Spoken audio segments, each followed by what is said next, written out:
Πάμε λίγο, πάμε λίγο.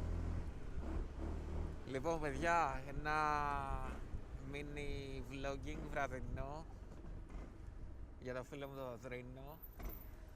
Λοιπόν, θα ήθελα να ξέρα να κάνει ο Δρίνος τέτοια ώρα.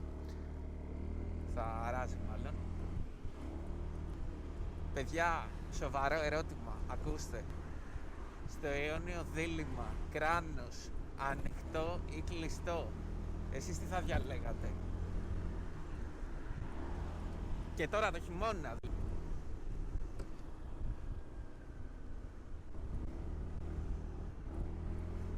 Λοιπόν, εγώ είμαι μόνιμο ανοιχτό κρανάκι, αλλά για τις πολύ κρύες και υγρές ημέρες έχω και τη λεμουδιέρα μου.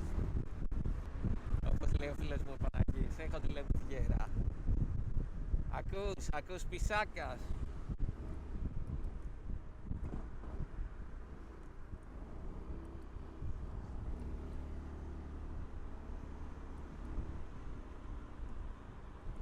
Τίποτα παιδιά, βάζω λεμουδιέρα. Δεν πάει να έχει -5, δεν μασάω τίποτα με το κρανάκι το ανοιχτό. Τίποτα ρε σου λέω.